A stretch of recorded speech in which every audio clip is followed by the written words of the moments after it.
Sup guys, it's Alex here and welcome to another edition of the Bracketology update. This one is for February 11th as you can see, and man, we are only 1 month away from Selection Sunday. I believe it's Sunday, March 12th, but man, I am so freaking excited. I know it's been like an entire week since I've uploaded a Bracketology video, but I've just been busy. But there's been a lot that has happened in college basketball. I mean, I was watching live or not live technically, I wasn't there, but I was watching on TV. That Vanderbilt buzzer beater over Tennessee, that was absolutely crazy. As a Kentucky fan, it was nice to see, but also as a Kentucky fan, we got our asses handed to us by Arkansas in the second half on Tuesday, so that was not fun. But anyway, welcome to the Bracketology update. A month out from the tournament, and man, it's getting more crazy than ever. There's a lot of crazy college basketball going on in the Big 12. I mean, they may have, there's a potential they could have 9 teams out of the 10 teams in that league in the NCAA tournament. Texas Tech is kind of falling off the radar a little bit. But there's a legit case to be made for them being the best college basketball conference in the nation this year. And then even the Big Ten, like in the Big Ten, there's not really any bad losses this year. Like the usual bottom sellers, like Nebraska and Northwestern, Northwestern should be in the tournament easily this year. And even Nebraska, while they're not like in the tournament, like they're having a better year, one of their best years in recent history. So it's just crazy to see what's happening in college basketball. There's blue bloods like Villanova, who's out of the tournament. And I'll go ahead and scroll down here to the bubble too. Villanova's out of the tournament. Kentucky and North Carolina here. We'll go through the bubble here in a quick second. But as you can see, Kentucky and North Carolina in the last 4 in on the bubble, having to play the playing games. 2 of maybe the 3 top teams, preseason title favorites, now find themselves on the bubble, just a couple of teams away from being out of the tournament entirely. Crazy how much this preseason expectations can compare to what actually happens during the season. I mean, Duke is even getting close to falling. I think they're a 7 seed in the Bracketology, if I remember correctly. I mean, we'll see in a second. But it's just crazy. The Blue Bloods are not doing good this year. Kansas, while I mean they're I think they're a top 5 team or maybe top 10 team. I don't know their exact ranking. But Kansas is having, by Kansas standards, a bad season. But it's just crazy to see. We have teams like Purdue, teams like, I forgot to mention too, that Indiana, huge win over Purdue last weekend. Incredible victory for the Hoosiers. I mean, they're still showing up as a 5 seed. I think that they should be a 4 or 3 seed, but nothing against Purdue at all. They only have 2 losses on the season, Purdue does. They're still looking like the best team in college basketball with the player of the year. I mean, he's going to win. Zach Edey's going to win player of the year, unless he gets hurt right now, which I hope that does not happen. But anyway, I've been talking a lot, just doing word vomit for the last 3 minutes. So now let's take a look here at the bubble. Last 4 buys are Nevada, USC just lost to Oregon, I believe. Then we have Oklahoma State and Boise State. Last 4 in are New Mexico. New Mexico was the last remaining undefeated college basketball team this year, but now they've been losing a little bit lately. I think they lost again this past week, so they have like 3 losses now, finding themselves on the bubble. Then North Carolina and Kentucky, and then Texas A&M fighting their way back up on the bubble, finding their way into the tournament as of this writing. First 4 out are Memphis, Wisconsin, Oregon, and Seton Hall. And then the next 4 out are Utah State, Charleston, who no longer has the automatic qualifier out of their conference, Wake Forest, and Florida. So now taking a look here at the bracket, we'll look at some of the movement in the Louisville Regional, which I am hoping to go to this year. Just kind of depends on what everything looks like with work and all that stuff. But in the Louisville Regional, we have Auburn down to a 9, TCU down to a 5 after getting handled. I can't remember who it was by. I want to say it was maybe West Virginia. No, I think that was the Iowa State-West Virginia game. I don't know. I think TCU just lost, though. Then we have Creighton up to a 6. Creighton's turned that season around. They were falling down to the bubble. Now they're back up to a 6. And we have Nevada up to a 10. Then over there in the Kansas City Regional, we have Northwestern up to a 9. And Rutgers down to a 6 after suffering a not bad loss at all at Indiana. They're just falling just because a couple teams were moving up. Then we have Duke down to a 7. They got absolutely crushed by Miami this week. And then we have Missouri down to a 10. Then if we take a look here at the New York Regional, we have Arkansas up to an 8 after that big road victory over Kentucky. West Virginia up to a 9 after that huge home win over Iowa State. West Virginia, another team that looked like they were on their way out of the tournament. They've turned their season around, getting quality wins over Auburn and Iowa State as of late. Then we have Miami up to a 5.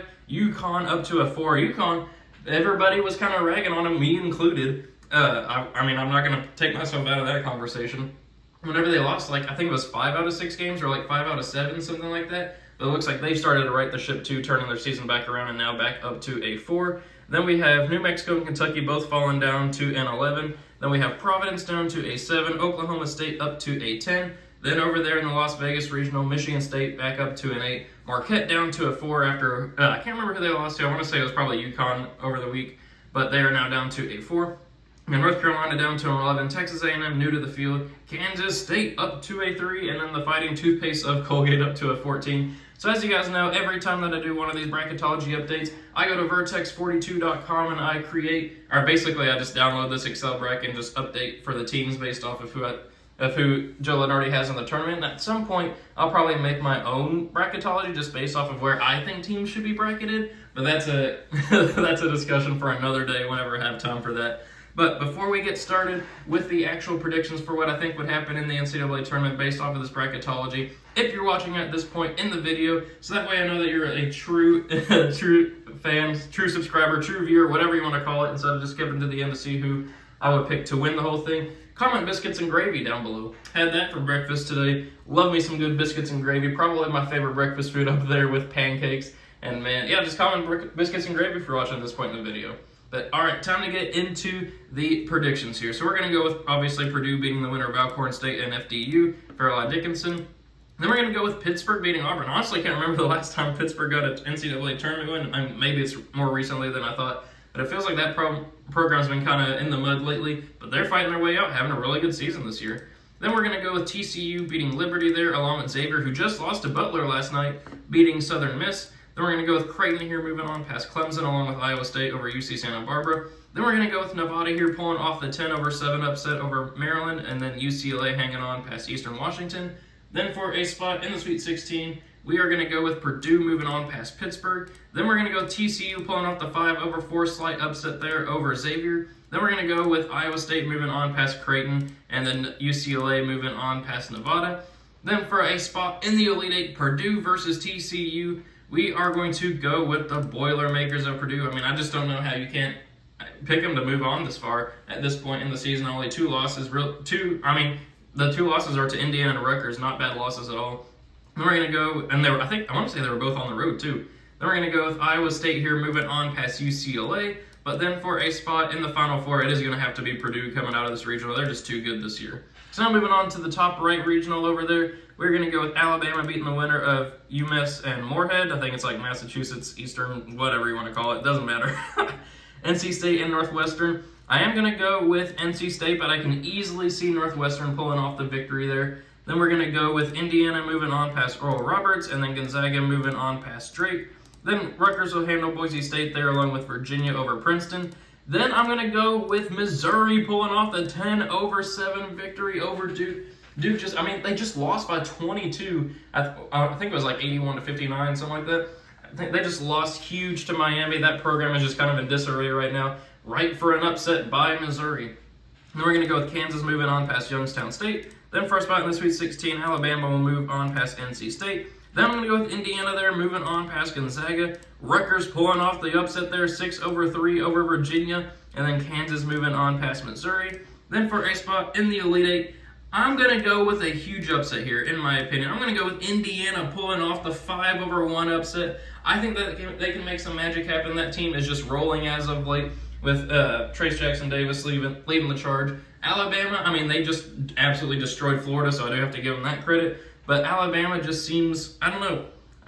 If Alabama was in a different regional, and I could easily pick, I have been picking Alabama to come out of this regional lately. I think that Alabama could easily come out of it, but why not have some fun here and go with 5-seed Indiana moving on, where they will face Kansas. But then I'm going to go with Indiana moving on here to the Final Four out of this regional. The 5-seed Indiana, as a Kentucky fan, definitely don't want to see Indiana in the Final Four, but I think that team is just playing very good basketball as of late.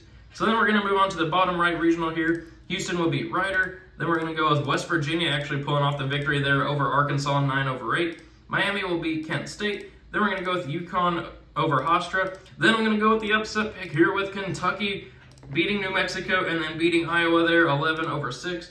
Baylor will beat Furman. Then I'm going to go with another upset pick here and go with Oklahoma State over Providence, and then Tennessee will beat Vermont. And then for a spot in the Sweet 16, I'm going to go with another upset here. 9-seed West Virginia pulling off the upset over 1 seed Houston. There's usually at least one seed that doesn't make the Sweet 16 every year, and I think that'll be Houston this year. I got West Virginia, who's been playing really good basketball as of late, pulling off a 9-1 upset. And then we're going to go with Miami here, moving on past the Huskies of UConn. Then Baylor will move on past Kentucky. As much as I want to see Kentucky win that game, they're not going to. And then Tennessee will be Oklahoma State. Then for a spot in the Elite Eight, we are going to go with Miami. Actually, you know what? We're going to go with West Virginia, having a huge Cinderella run here, 9 seed in the Elite Eight, West Virginia, where they will face Baylor, the Baylor Bears. Tennessee has just been a little too inconsistent lately, losing to Florida, losing to Kentucky, barely hanging on past Auburn in a really ugly game, and then also losing to Vanderbilt. So I'm going to go with Baylor moving on there, and then I will have Baylor moving on to the Final Four out of this regional.